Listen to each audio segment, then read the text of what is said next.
forgot to bring you a bottle of water. Here, you can have this. Thank I you. got coffee. Thank you, sir. I do have some home training. Just a little bit. Enough to get by. Don't shame us. Here we go.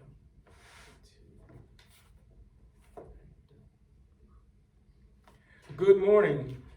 This is Thomas Ray. I'm a part of the EDLD 5398 Principal Certification Program at Lamar University.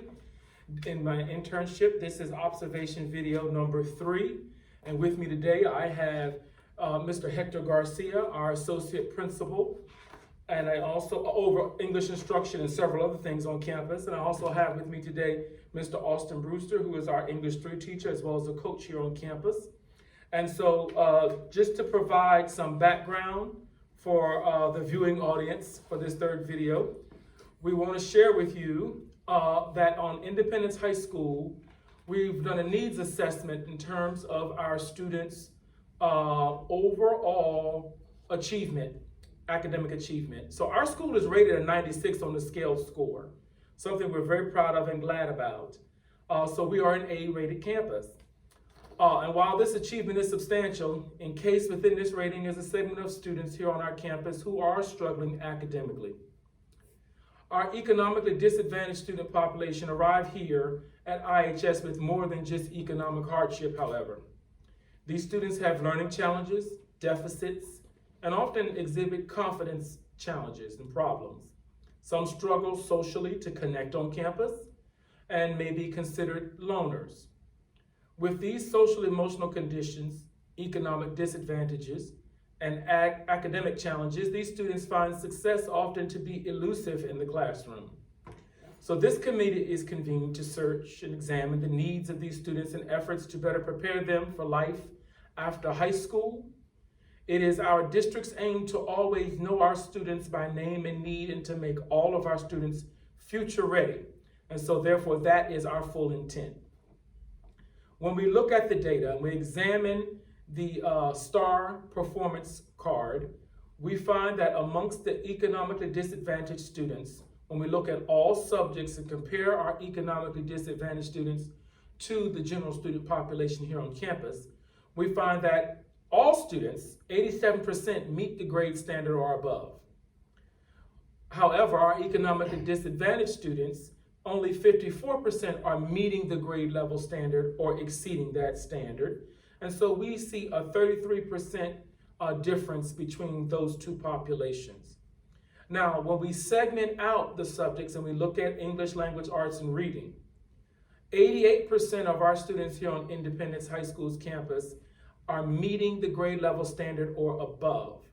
When we look at the economically disadvantaged students, we find that 35% of these students are meeting grade level standard or above as it pertains to the ELAR examinations. This is a 53% negative differential. Now, what is interesting is when we look at mathematics, it is not as nearly as dramatic as it is with English language arts and reading. The difference between our economically disadvantaged student population and our general population here on campus is 29%. 79% of all students are meeting grade level, but amongst economically disadvantaged is 54%. So in math, it doesn't appear to be as much of a challenge as it is in English language arts and reading. So when we look at science, on our campus, of all students, 90% meet the grade level standard or exceed it. When we segment the economically disadvantaged population, we find that 36% are meeting the grade level standard or exceeding that standard. This is a 54% negative differential. So it almost mirrors our English language arts and reading. One more subject though, however, is social studies. With social studies, we have 90% of all students meeting the grade level standard or exceeding it. But with our economically disadvantaged students, we see that 73% meet the grade level standard. So it's only 17%. So when we look at these 4 subjects, and you kind of scratch your head and go, okay, how are we struggling in English, language arts, and reading, but not in social studies? You would think possibly that the social studies might mimic the English But what we find here is that English and science are very reflective of each other. And when we come deeper into this, we found that reading is actually quite fundamental to all learning. It's foundational and it teaches our students critical thinking and reasoning. What is required in the English language arts and reading classroom and on the STAR test, and what is required in the science classroom and on the STAR test, is analysis and deep reading, critical reasoning, which is a struggle if students are struggling to read.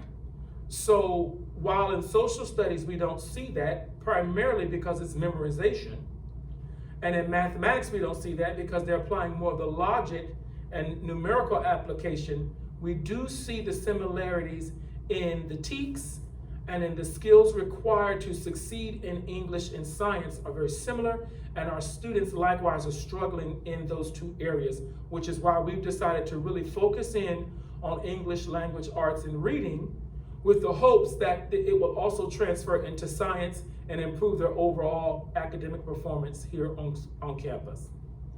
Now, subpopulation data suggests where more emphasis may need to be placed when we're looking at economically disadvantaged students. So again, going back to the STAR performance report from 2022, all subjects, our campus is 87%. When we look at the subpopulations of African Americans on all subjects, they're scoring at 57%, and Pacific Islanders are scoring at 67%. Both of these populations we're discussing because they were below the campus average. Now, if we look at English language arts, campus again is at 88%, as you remember me referencing earlier, but African Americans are scoring at 51% and are the only population that is actually below standard there in English language arts and reading. When we look at science, the campus, the general population on campus is at 90%, you may remember that. But African Americans are at 48% and Pacific Islanders at 50%.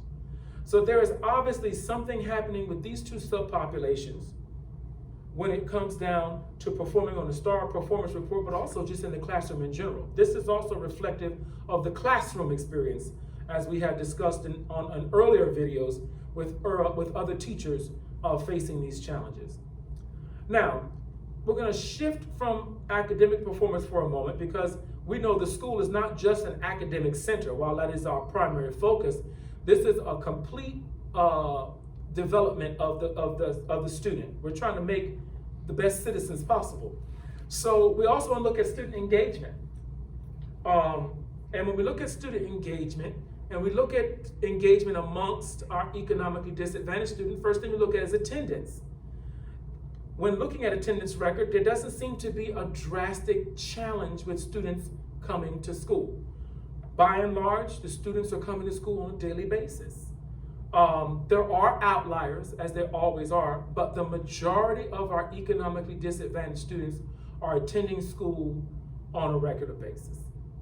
Behavioral, when we look at behavioral data, more students who are economically disadvantaged and African American tend to be assigned in school suspension more often due to behavioral challenges that manifest in the classroom, more so than amongst other students on our campus. When we look at linguistics,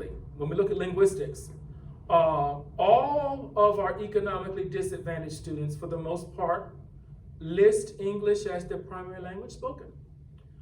But what we have noticed is that the vernacular and the dialect of many of our students is not the academic language spoken here in school, and so there is obviously going to be a disconnect. So this is something we're looking to address. We have quite a diverse campus, but it's diverse in a plethora of ways. So we're looking to really look at how we can bridge the language gap here. Involvement in campus activities. When we look at who's involved in campus activities, we have found that many of our economically disadvantaged students have other things to do after school that often preclude their ability to be involved in school activities. And sometimes it's also a financial situation. For instance, many of our economically disadvantaged students work. They work 4 to 5, sometimes 6 hours on a school night. Some have to go home because they are responsible for childcare. They're the ones that provide childcare while the parents are at work. Again, many after-school activities that are attractive to students also come at a cost. The cost for band, color guard, the majorettes. There are costs involved, and sometimes that cost exceeds what parents are able to afford. And while there are fundraisers that our auxiliaries do, sometimes just the number itself causes students to shy away. And then there's also fear. Our community is a growing community. Over the past 20 years, this city has probably quadrupled in size, and we continue to grow. And with that comes the pains of growing. So we have people who have moved into the community who have never lived in a community like this. And so there is a fear of not fitting in or not being good enough or not being smart enough that often precludes students or prevents students from engaging in activities outside of the classroom. Our goal today, and our goal has been since this committee has been convened, is to not just create a list of gaps and issues. We've done that. It's not just to analyze it and to see where the learning deficits are. We've done that. But our goal is also to put something into action to change it. And that's why we are meeting today.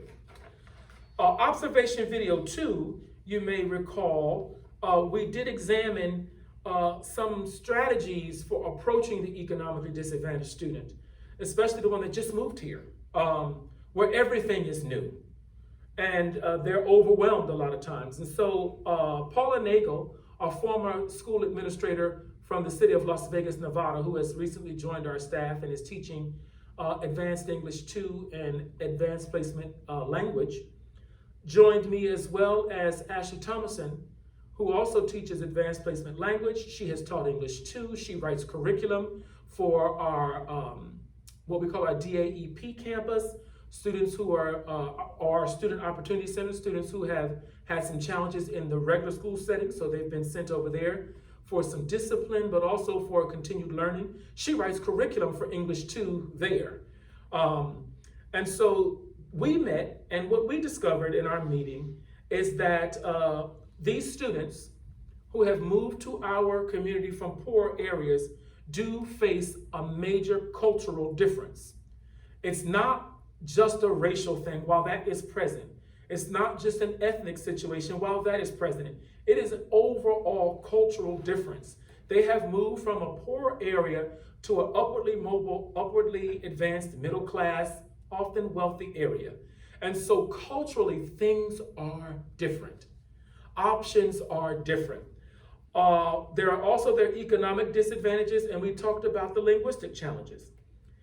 We also discussed their formal educational experiences. Some of these students are used to being in very, very large classrooms where it is easy to kind of just be quiet, slip away, and not be noticed. And so if there is a deficit, it may not always be picked up. And so they've come here to our school now, though, and the classes are much smaller. Our average class size here is around 20 or so in a class. In class 128. In an English class? Yes. So we're a little large still, Yeah. but we're focused a little different. We actually build in time in the middle of our day for teachers to be able to get to students who need help, who are struggling. So the ability to necessarily hide is kind of removed. So one thing Paula Nagel suggested is that we really talk to our students about code switching. And she said, she recommended a book, Ruby Payne's book, Bridges Out of Poverty. And in this book, it talks about code switching. And code switching is not new to me. It's something my wife and I often talk about, something we were taught to do, actually. But it's, the language spoken at home, I can speak from an African-American perspective. The language spoken at home is very different from the language we speak at work or at school. And so I was actually taught that while we may speak like this at home, when you go to school, you speak as in the same vernacular, diction, and language as what you read in books. That's how my mother and father taught us to code switch. Many students don't get that lesson, however, though. And Ms. Nagel was suggesting that we talk to students about code switching because there is a perception that if you embrace clean, straight academic English, then you are disregarding your cultural background. You're disregarding your community, and that's just not true. But if a student finds themselves in our classroom, it's because the parents want something for that student. So she was suggesting that we really talk to students about code switching, about being able to speak, about being a bilingual English speaker. So that was one thing she suggested. Ashley Thomason said, we need to also look at how we plan as teachers between English. Let's take English 3, for example. English 3, planning with advanced placement language. Like planning as a grade level and not as just a subject. Because on our campus, we have a very, I call it astute campus. Academics on our campus is like a sport, and so our AP classes are numerous. And some of our curriculum areas and some of our subject areas, we actually offer more AP classes than we offer on-level classes. Last year, I know, we had 14 sections of advanced placement literature, and we had 7 sections of on-level English 4. It was double. So on our campus, academics is like a sport. And one thing Ashley Thomason was suggesting is that we begin to plan as a grade level so that the difference isn't so stark, and so that we socially our students don't separate so much. If we're teaching English 3, everybody's reading Gatsby. What we're doing with Gatsby may be different, but everybody's reading a common text. We're talking about the American dream.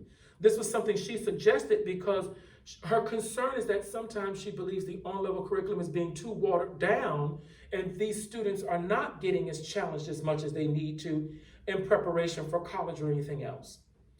Both of them talked about, regardless of what we plan to do, if there is no relationship in place, nothing will happen. Students are only going to learn and accept advice from teachers they like and know, from teachers they respect, from teachers with whom they believe see them and understand them to some degree. And so our campus has also embraced relationship-centered learning. Our whole district has. But our campus in particular has really put some things into place to make sure teachers are etching out just a few minutes here or there to connect with students through meaningful activities that really break down barriers so that students can actually see the teachers as human beings too. And not just a teacher who's over there, but a teacher who is also amongst them. So today, Mr. Garcia is here and Mr. Austin, Coach Brewster is here rather, to really look at English 3. Because what we have noticed is based on this data, when students don't pass the STAR examination, we offer practical writing to try to get their writing improved. We also have reading programs for students who struggle to read. But what we have found here in the last couple of years is there are some students who actually end up in English 3 who have not successfully passed English 2 and haven't passed that English 2 STAR. And that English 2 STAR requires quite a bit of analysis and critical reading, even in the multiple choice. And Coach Brewster in particular has found some interesting, findings from his English 3 classes that alarmed him to the point where he began to speak with our assistant principal about it. And so we're just going to talk that out today because it really aligns with what we're doing here for economically disadvantaged students and what we find with these students. So I'm going to turn it over to Coach Brewster to just share with us your experience, sir. Okay. All right. Good morning. Once again, my name is Coach Brewster. I am one of the English 3 teachers, on-level English 3 teachers and practical writing teacher. In practical, I was noticing that one of my students was was struggling reading, and I was, kind of correlating between the two that, this may be the reason why he's not understanding this aspect of certain things that we're doing. Mr. Ray and I actually had a conversation with the said student.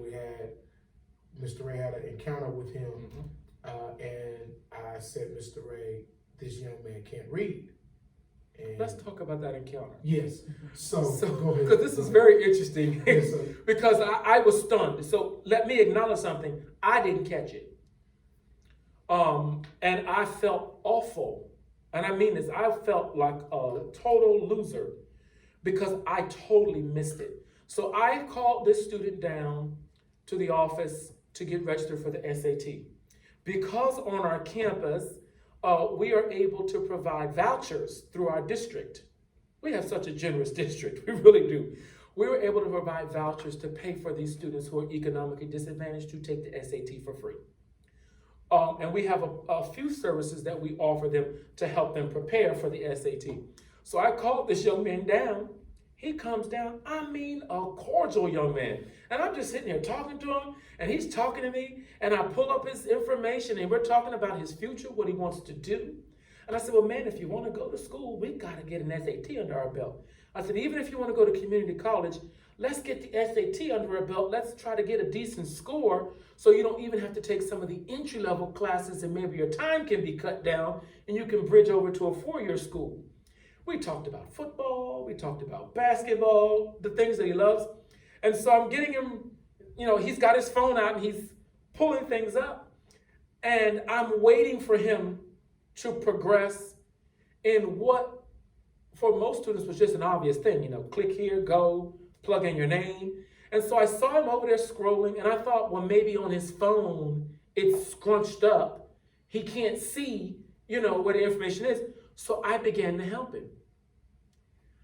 And before I know it, what took me about 7-8 minutes with each student we were at like 15 minutes. But I didn't pay it any mind because the young man, while I was registering him, we were talking. And so it was seamless to me. And so Coach Brewster comes to me and says, hey man, I've got a serious problem here. I have a big concern with one of my students. I want you to look at this. So I said, sure. And so he sits down and I look at the name and I go, what concern do you have? And he's like, and so then it hit me, wait a minute. He was in your practical writing class, I think. Mm-hmm. I said, no, this young man can't be in practical writing. I said, no, I mean an eloquent speaker. I mean, just like as if we were just all sitting here talking right now. And I said, this can't be. And he said, he duped you, didn't he? And I said, what do you mean dupe me? So go ahead. So there were certain things, of course, the young man was filling out his name, I'm sure address, he was able to identify those things. But when it came to anything else that wasn't what he was familiar with, he asked Mr. Ray for help. So, and I recognize that because in my past where I've taught in more, economic disadvantaged students, students learn to adapt. So common things that he's heard or seen from day one in school, he can read those, okay? Or should I say he's memorized it and can identify it. Things that are not common everyday academic language or common everyday things that are happening every day in all of his classes, he can't read them and comprehend them. He may be able to sound the words out, but there's no comprehension. So essentially he's calling words. He's adapted. He's maybe, when he pauses at a word and the teacher tells him the word, he remembers that word to the best of his ability so that the next time he sees it, he'll be able to say it. So he's not embarrassed or he doesn't have to have that pause. So after me and Mr. Ray and I had this conversation, he started to think about the things that he was helping him with. Yeah. And he said, it was right beyond the demographic information. Mm-hmm. The first question was, what is the highest level of education of your parent? And he looked at that and he says, what do you mean by this? Mm-hmm. Yes, and he knows, this young man knows how to prompt or how to get you to help him. Yes. He knows how to get you to help him. Which is ingenious. Instead of saying, I don't understand this, he can say, what does this mean, or can you explain this again? And in reality, you're not explaining it again, you're explaining it for the first time for him. So after that, this is an observation in class, you explain it, then there's a processing. So it takes a minute, and then he does it to the best of his ability. So going on to, so from there, after Mr. Ray and I had that conversation, I said I have to get him let out, because he's a senior trying to pass the English 2-star. I need to know where he is, because the English 2-star, as Mr. Ray said, is a difficult test. Yeah, so I had suspicions about him and another one of my students. And when we received the scores, I was even more stunned, because I didn't think that this young man in particular that we were talking about was that low. I had another young man in my practical that I didn't think was below grade level, that was. And then another young man that I knew that was way below what I was anticipating. Yeah, I think you said 4th grade level. 4th grade level. So, and he's a junior. So now I'm sitting here and I'm thinking, so now to make the connection between this to the English 3, Miss Stanley, I guess you can call her my co-teacher in the English 3, my English 3 team, we were having some issues with completing an essay in Unit 1. And we gave the students an outline, and it wasn't getting done. So we were thinking, well, is it laziness? Did we not break it down enough? Or just a matter of just will and not being able to? And then the last thing we thought was, do they just not understand the concept? It's a new concept, argumentative text, or analyzing argumentative text, and then writing argumentative essays. So it was actually the day that we were supposed to have observations. Yeah. And Aaron and Our I, PD day. Yeah. And Aaron and I were like, we don't know what to do. Like, we don't want to come there, because we don't know where we want to go to progress this particular assignment. And so Aaron was talking, I can see that. and she was talking about her GT background with the math I see. Okay. And then I'm sitting there and I'm just listening. I'm listening, and I say, you know what, it clicked. Some of them, and I start thinking about students, some of these students can't read either. It's not that they can't comprehend how to structure this, because when I have them embed a quote, they're able to. When I have them write commentary, it's not much, but they're understanding the concept. We've broken it down. They don't understand the base text. So I said, okay. Which means they can't write about it. So they can't write about it effectively to what we're expecting them to do. So I said to myself, and I just wrote it down, and then when I got there, I said, I had like an aha moment. I was like, Aaron, I know what we're going to do. We have students in our class that are able to finish the work because they understand. We have students that are kind of struggling because they have a little bit of holes, and we have students that really are just stuck in the basement. Okay, so I grouped those students based off of an assignment that I gave them. I had them embed quotes. I had a certain amount of students that had properly embedded the quotes and finished the assignment. I had students that had finished the assignment that did not embed the quotes correctly. And then I had students that didn't give me anything or very little to nothing, anything. I grouped them in my room is kind of like in a box. My students in the box, and there's like an area for me to walk in the center. I had one group of students on one part of the box, another one in another one. Okay. Next thing I recognized and started thinking about, I used to write my instructions step by step. When you finish this, number 1, you go to number 2. When you finish 2, you go to number 3. When you finish 4, we're done for the day, whatever the situation may be. I was noticing that there were students that would look at the assignments first and then do them in the order that they did, letting me know that they don't understand that, or there's something going on. So instead of putting it in order like that, I can give them an order, but I'm going to speak directly to this part of the class. So the students who finished it, we're pushing y'all all along. You're doing this. So the desired goal was to have 3 paragraphs written by today's Friday, 3 paragraphs written by. Well, initially it was the end of the market period, Well, right? this is the second market period. Okay. So I took that down and took it to this. So if today's Friday, I give this assignment. The idea is that I want the complete thing done by Wednesday. Mm-hmm. Okay.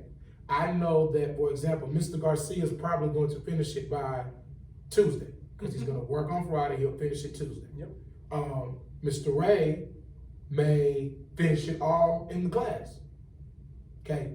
Myself and my other counterparts are going to be stuck potentially until Wednesday, or it's going to take them until Wednesday, maybe even Thursday or Friday. So now I go to Mr. Garcia's group and I teach him, I tell him specific instructions while I have these other students doing a grammar exercise or something of that nature. So they know that I'm not talking to them. They have an assignment. Okay. And they're focused on that. They're focused on that. Set a timer, whatever, for the 6-7 minutes as instructed by Mr. Ray to talk to them, and then come over and I deal with Mr. Ray's group.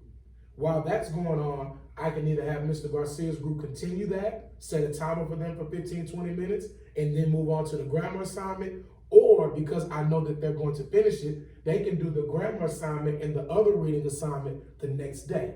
Mm-hmm. That way, we're all doing something, and then if I need to give feedback, I don't have to worry about 20 kids. I know that I can just deal with 6 or 2 or 3. So then once we progress to the next class period, okay, Mr. Ray, you graduated to his group. Now I'm doing I that. graduated here, and then I've got people that are in between. So now the groups are even smaller. So now I have 5, 3, 6, this, whatever situation may be, and we go there. That's all great. However, came back to it now, I'm still giving them the same text. So. So yeah. So- If they can't read that text to Yes. a comprehension level, they still can't deliver. So I'm still giving them the same text. So I said, okay, well, I'm going to, and Mr. Ray and I had a conversation. I kind of broke this down to him prior to, me presenting it to you, Mr. Garcia, and Mel. The only way this is going to be done effectively is I'm going to have to Lexile all of my students. I'm just going to have to, because there's no point of me asking a student that's reading on a 4th grade level to analyze the Gettysburg Address. Right. There's no point. And so it doesn't make any sense. So I can give you Gettysburg Address, Mr. Garcia, Mr. Ray. I can give you something else, and then at the end we're all doing the same assignment, and then so students may or may not feel left out. Just left them a group, and then we speak out. So as a standards-based campus, right? Mm-hmm. So the assignments, of course, that you're giving them are going to be geared to the lexile to which they can comprehend. Absolutely. Their level of comprehension, but the skill will all be the same. All the same. Okay. And then so the thought process is, okay, well, Mr. Garcia can write a 5-paragraph essay. I'm not going to limit him and tell him he's only going to write 3. No. What I'm going to come to you, I'm going to tell you, okay, look, Mr. Ray, you're writing a 5-paragraph essay, but I'm going to tell you I want you to write these 3 paragraphs first. So if you don't finish those other 2, I know what I'm grading for you. And you still have the skill there. And I still have the skill, regardless of the fact I'm still going to get an embedded quote. I'm still going to get commentary. I'm still going to get everything that I'm asking of you. It's just not as much. Right. That's fine. So for Mr. Garcia, and what I've always been taught, for every line of quote, you give at least 2 sentences of commentary. Well, that's what Mr. Garcia is going to do. When I come talk to this group, you're going to give me a sentence of commentary. Mm-hmm. And that's what it's going to be. Mr. Garcia, because my vocabulary is more limited. Mr. Garcia may have to give me 2 quotes per body paragraph. You're going to give me 1 for the entire paper. Yeah. Or whatever the situation may be, which takes us to the next point.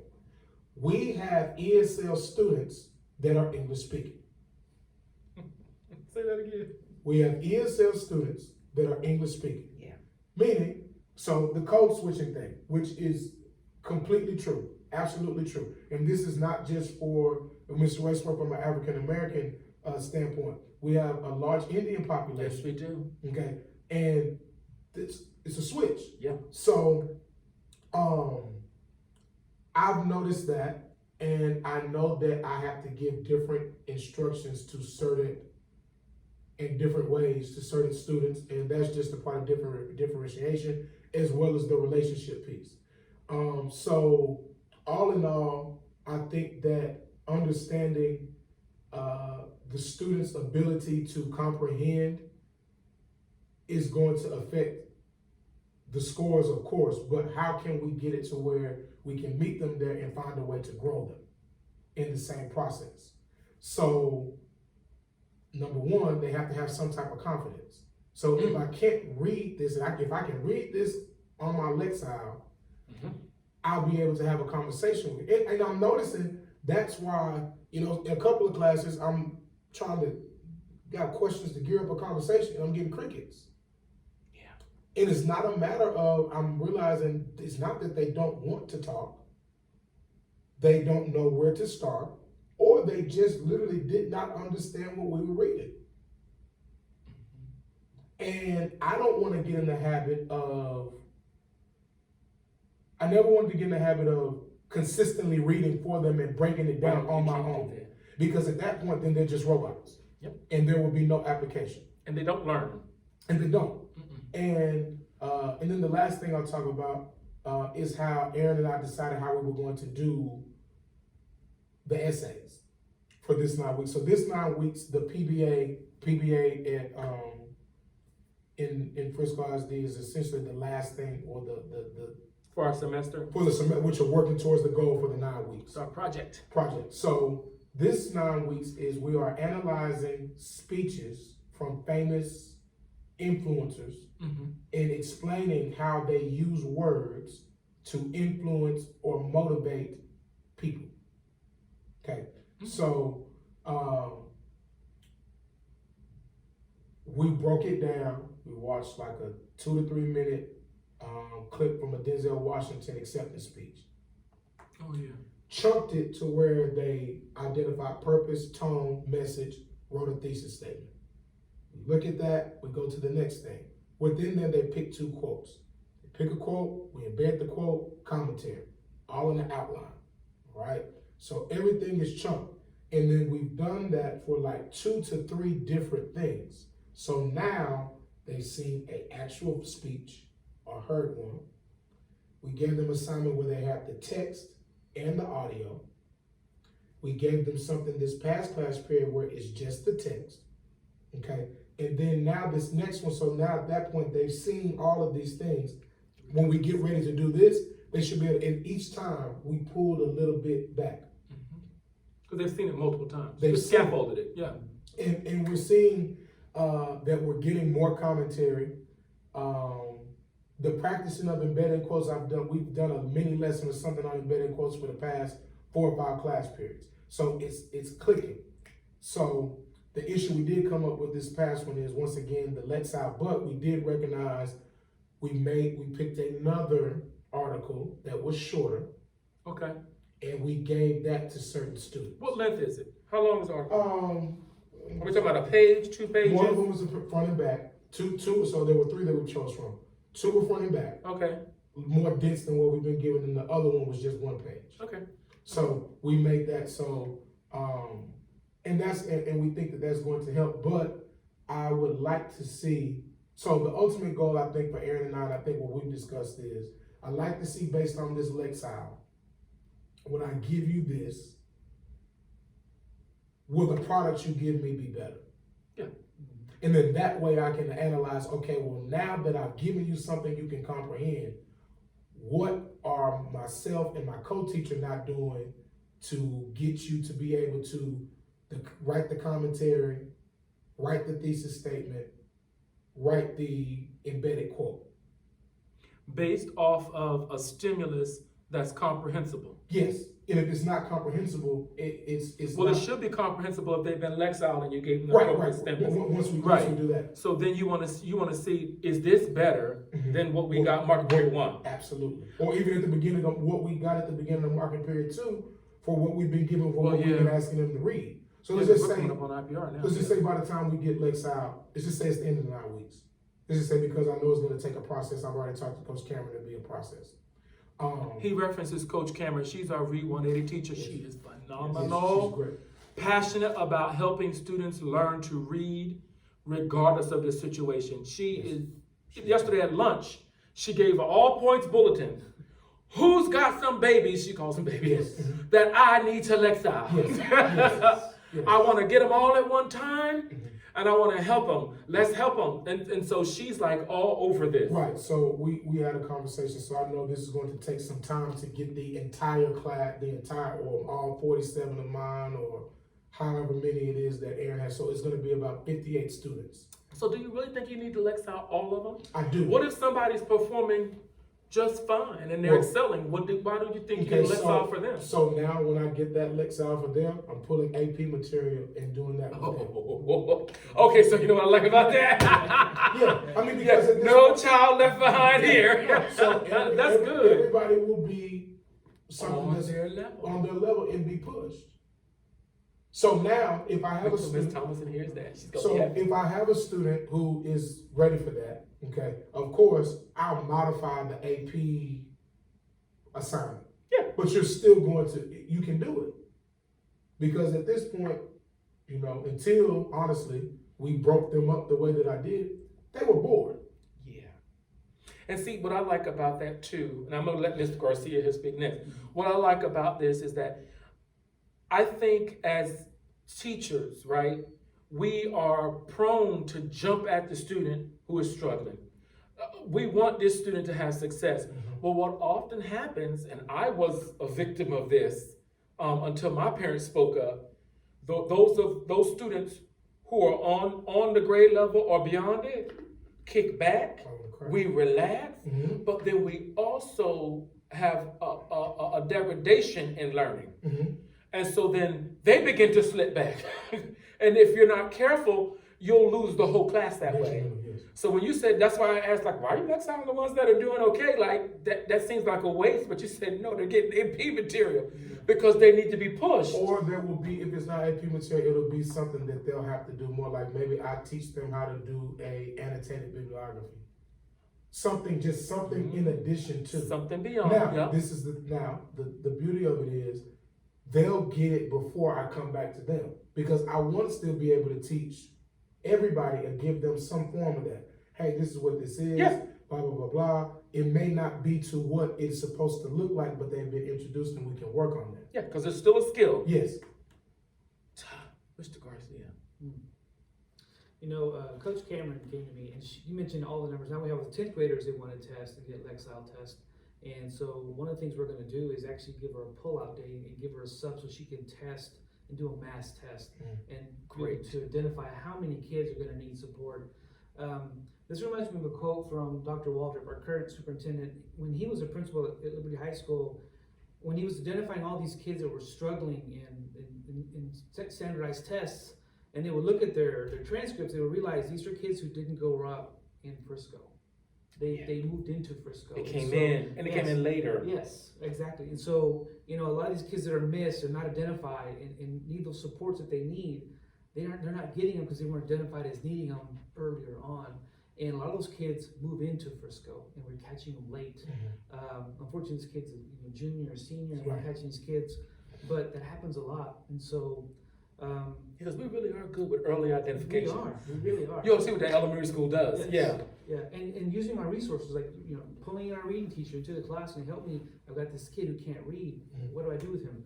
Pulling him in to identify, you know, what his Lexile score is and some strategies to help him in class. And so that's brilliant. And not focusing on the behavior, not focusing on why is this kid not doing it. It's not a behavior issue, it's an academic issue.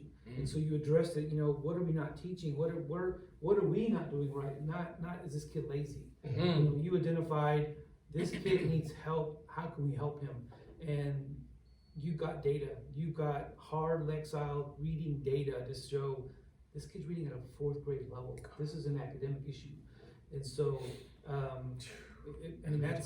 that's the start where we need to for everybody, kind of understanding what the root of the problem is.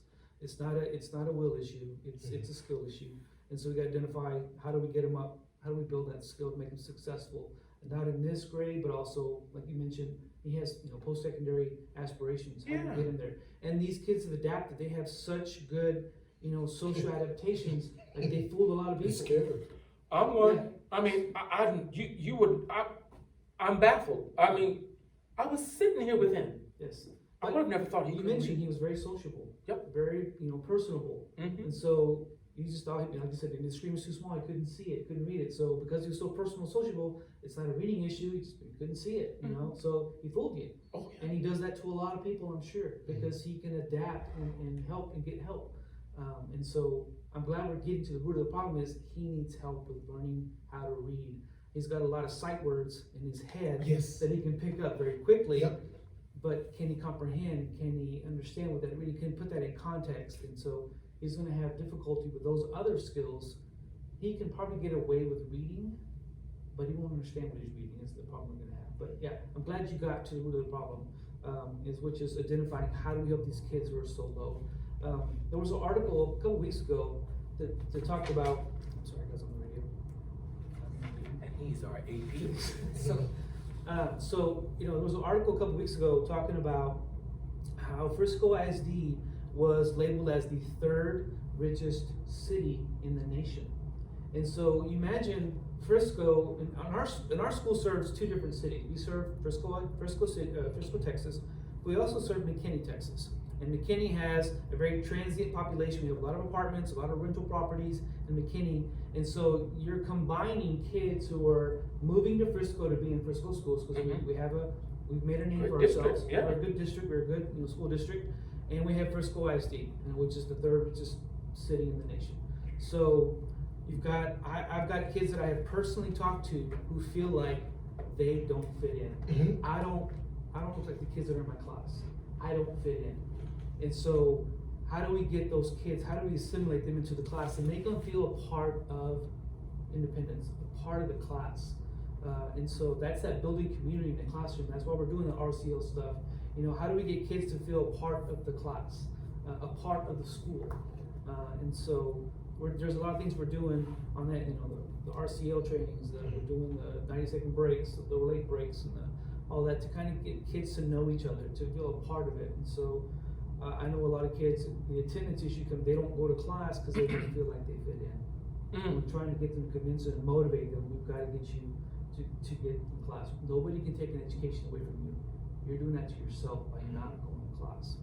And so we're really trying to see the bigger picture here, what the issues are. And so, when we have kids who don't feel like they feel a part of the school, we've really got to address that issue too. That's one thing I really liked about on the observation day. So our campus we do teacher to teacher professional development. So during the first marking period, we got to pick a teacher who we really want to go see in action. We got to spend 20 minutes in the classroom with them. And I went to Scott Sullivan's class. I wanted to see Coach Sullivan in the Advanced English 2 class. And one thing he does to make sure everybody fits in, because I looked at that class and I went, interesting, right? And his 60-second relate break is cake or cookies. And you got to go up and put your name. Which one is better? And so students are jumping in the cake pile, students are jumping in the cookie column, and then you got to sit together. And then they all get together because this is the cookie crowd and this is the cake crowd, and then he busts the whole thing up and says, I like pie. But they were all rallying around something like cakes and cookies, because don't we all eat that? We all eat that, and so it made his movement into things fall apart seamless, because they went from cakes to cookies to yams. And he says they didn't have cakes and cookies, they ate yams. And he used the yam to bridge them into the book. But they're all sitting together, not in friend groups. They're sitting together in cake and cookie group and conversing about a yam. I thought it was masterful. I was like, okay, I got to do cakes and cookies. Because I think he had mentioned, there was a lot of segmentation in the class. And it was weird. It was tight in there. So you've got students in your office telling me something, I don't want to go. Yeah, I don't fit in that class. Yeah. I don't like the kids that are in that class. And you know what? And that just shows that, and that's why I think the relationship piece is so important, because we are able to notice that most students' academic deficiencies or mishaps or struggles rarely have anything to do with academics. Of course, unless we're speaking about this particular thing we're talking about, just not Lexile or whatever. They can't read. There's something else that's going on. Like Mr. Garcia's student we talked about, I told you, Mr. Garcia, there's something going on now. He doesn't do much work, but he's not doing anything now. There's something you can tell in his demeanor. There's something going on. And Mr. Garcia and I, talk to counselor, whatever situation may be, which will in turn get us Some more data. more data. So, I'm excited to see how this goes because now I'm just excited to be able to see a student be able to turn something in and know that they feel good about it. I have a question about this. Mm. So you've got these different groups, and I love groups. We're in my classroom today, so like I believe in collaborative groups. That's the only way I really know how to do it, where everybody stays engaged. But your collaborative groups are not like the ones I have, right? My collaborative groups in the AP Literature classroom, they are all doing the same thing. You essentially have 3 classrooms in one. I want to know how do you do that? Like that's, in my mind, that's 3 different classrooms. Well, because at the same time, there's one end goal. Okay, for example, I'll explain to you what I'm going to do today. Aaron and I found a document that explains embedded quotes, and it actually gave like a visual where it had your words, it had a guy laying in a bed, and then your words. And that visual clicked, literally clicked. Okay. There were 6 statements or sentences with embedding quotes. One was correct, one wasn't, one was correct, one wasn't. Okay, and that was the order it was in. I had them correct them and turn it in on Canvas. I haven't graded it. Okay, but today what I'm going to do, we also on that same day wrote a body paragraph for those documents I told you that we gave them. Yeah. With the shorter one. Okay. I'm going to put them, there's 17 kids, I'm going to put them in 3 groups of 5. In one group, there are 2 students that will work, they only have 20. I'm going to put them in 4 groups of 5. 2 of them will work directly with Ms. Rose. Okay. Okay. The other ones, Those 3. I'm going to sit with this one group and I'm going to look and we're going to have a conversation about how they corrected the embedded quotes. Mr. Garcia's group is going to be working on an intro. Okay. The next group will be working on that second body paragraph. Okay. So now I'm spending X amount of time with you, X amount of time with you, X amount of time with you. By the time I get through, everybody's touched it. Now I can come back to a whole class discussion and we can go from there. So now, the next class period, I can just assign everybody, hey, if you worked on your intro, you're now writing a second body paragraph. If you worked on your second body paragraph, you're now writing an intro. And that last group that's conclusion, so it'll all come back. And what I'm also practicing, the idea that you gave me, is working backwards. There's some students that can write their essay, but they have to write the conclusion first. Yep. I was that student. They have to write the write the intros first, and then they can go back and write. I mean, the body paragraphs then write their intros. One thing I did was with my students, they wrote a concession body paragraph, a paragraph that contained a concession and a rebuttal. I made them write the paragraph, then I gave them the outline, and they filled in the gaps. Yep. So we're just trying to see, and then from there we'll be able to say, okay, well, this is where. And then at this point, the next time I give them an assignment, Mr. Ray, like the essay for the PBA, they will be able to do the pre-writing and whatever, however they please. I just have to have it. They can use their method. If they want to go back and reference how I did the one we did for Denzel, if they want to go back and reference this, I don't care as long as I get the product. So then they own it though. They own it. But so essentially, I do have different classes going on, but we have one common goal. You're just doing it at a different time so you can get this specific instruction. Because some students can't. What I'm noticing now, I call them modern students, like I'm so old. Modern students, they can't take the instruction when I'm talking to whole class. Yeah. I know. Yeah. So if I'm talking to just 5 of y'all, there can be no confusion about what he said or who he's talking to. And then that way I can go back and be like, okay, well, Thomas, did you hear what I said? Can you repeat the instructions for your other 4 people in your group? You go from there. And So then it's not 3 classrooms, it's stages. So the way I chunk the work, I chunk the class. Okay. And it's all the same skill. Wow. So I'm being nosy now. So then your hopes are so we got them all exiled. We've got News ELA there to support and facilitate their learning. How do you progress it? Because this is not something I've had to do. I'm going to be very honest. This is not something I've had to do. So you were at 6th grade level.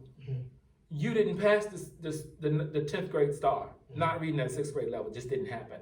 So we want you to pass that this year, though. He can take it in December, or they take it again in March. I think we give it. Yes, April. April. Yeah, we'll give it again in April. So how do we get him there? So what I'm envisioning is kind of what Mr. Garcia kind of mentioned about getting help from Coach Cam, because once again, this is my first year working.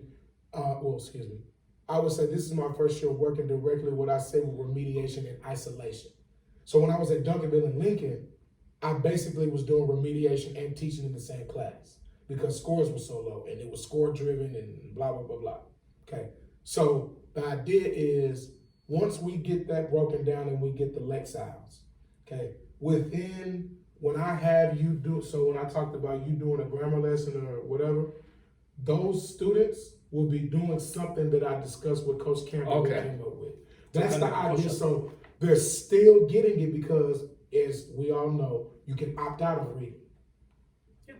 So if they're, okay, well, at the end of the day, you don't want to take it, I'm going to give it to you in some capacity. Yeah, you're doing it in class. Somehow, some way. And I can understand why some of them probably don't want to go to reading class, right? Absolutely. That's a I'm gonna tell you. I get that. So Mr. Garcia said, Mr. Ray, I give my students a little break. We may take a walk. So one of my students in practical, who is a popular kid, he plays soccer. There's some students asking him, what class you in right now? Why the class so small? So I'm ignoring the kids because I taught the kids last year. So I'm ignoring them because I'm not about to say you're in practical. Right. We'll just keep walking. I act like they're not talking to me because he asked me what class was it, and I just act like I didn't hear him. And the boy didn't answer. And I'm like, well, what class are you in? He still didn't answer. So I see, you don't, I get it. Yeah. I get it. Because they don't want to be labeled as, dumb, slow, whatever it is. So,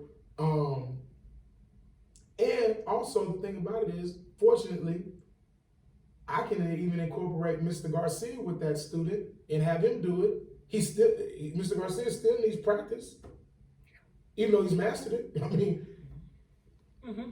So that's how I look at it. But I do know that itself is going to take some time. I think that'll be something that we'll see probably in 3rd quarter, 4th quarter for sure. And the reason why I want to get to it ASAP is by the time we read Gatsby. Yeah. You want them to be able to get with it. Yeah. Get with it. Because it's such a rich book. It is. I think that's the perfect novel for 11th graders. And I think that novel in itself has so many things that we can relate to today that the holes will be filled in terms of the comprehension. And the way that we have it set up that we used last year with the comprehension questions and things of that nature. But, hey, it may be a point to where I'm having Mr. Garcia's group read that, and I may have a group that's out in the hallway listening on the audio. Yeah, which is fine. It may be audio as a whole one day. Somehow, some way, like a chapter that I know that it might be a little bit more dense, I know who I'm going to have listen to audio. Well, hey, when I teach Shakespeare, when I do Hamlet or Macbeth, I turn the audio on in class.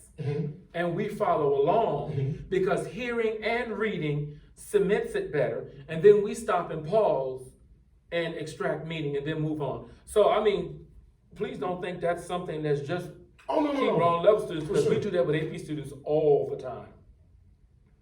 Wow. So, Mr. Garcia, your closing thoughts. I was just saying, congratulations, kudos just for recognizing that this is it's not a behavior issue. It's really understanding what the problem is. It's a deficit issue, and just getting those resources to help the kids be successful in your class, outside your class, and other classes, but also after high school, being successful.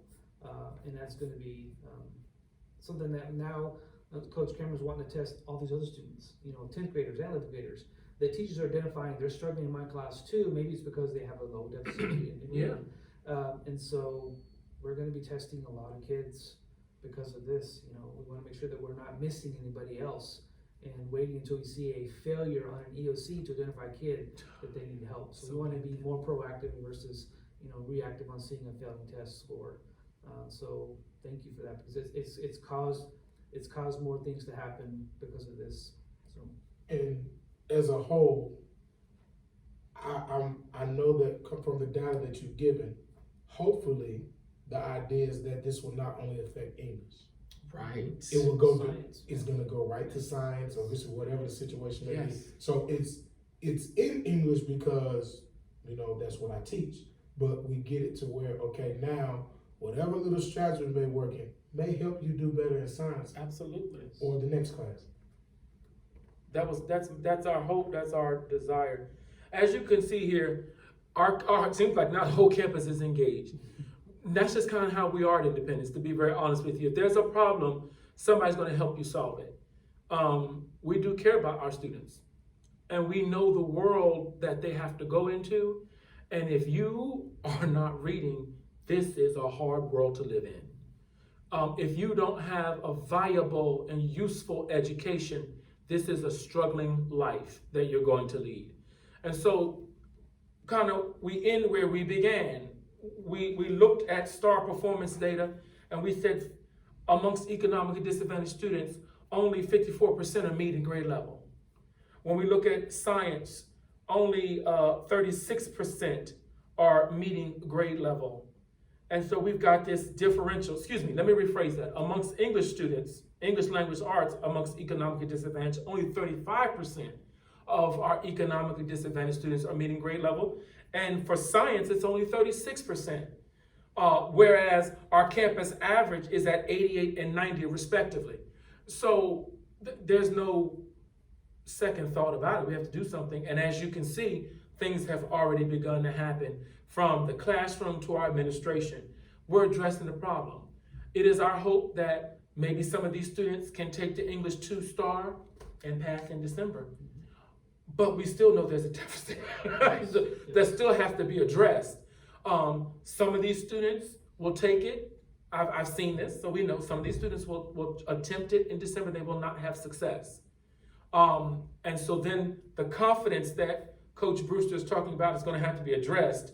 But I believe if they know what Coach Brewster and Ms. Cameron are really doing to help get them ready, they'll dig in and own it too. And when it comes time to take this in April, I believe they'll have success. Notwithstanding, we had a year at home, and we can't forget that. Mm-hmm. And this is something all of our educators on campus have noted and discussed. Whether they are in AP courses, whether I was speaking with the dual credit teacher next door, we see a deficit. There is a global deficit. Even amongst our high achieving students who would probably normally be getting 94s and 95s, they're coming in at 86, 87, and they're wigging out. What's wrong with me, And so our district is addressing that. But certainly, amongst economically disadvantaged students, if we don't address this learning deficit on top of their 1 year hiatus at home, which for many of them was not a hiatus, they were taking care of kids. They were, mom and dad were working. Many of our economically disadvantaged parents work in healthcare in our numerous hospitals around here. So they're working shifts. And during COVID, they were working and not coming home for days. And this was the reality. And these older students had to take care of their younger siblings. They were not getting on Zoom class. Sorry. So with all of that being said, we've got a plan. And I believe our students at Independence High School will have success. We know them by name and we know their need. And so now the goal is to get them future ready. And we're doing everything we can to address that. So with that, this is Thomas Ray. This has been Practicum Observation Video number 3, where we have gone now from examining data to understanding that data and putting some things in place to having some things in place throughout our department now, which I learned yesterday, with our administration helping to drive the effort, opening the doors to resources so that our students, at least on this campus, will be future ready. Thank you so much for being with us today and have a wonderful, wonderful day.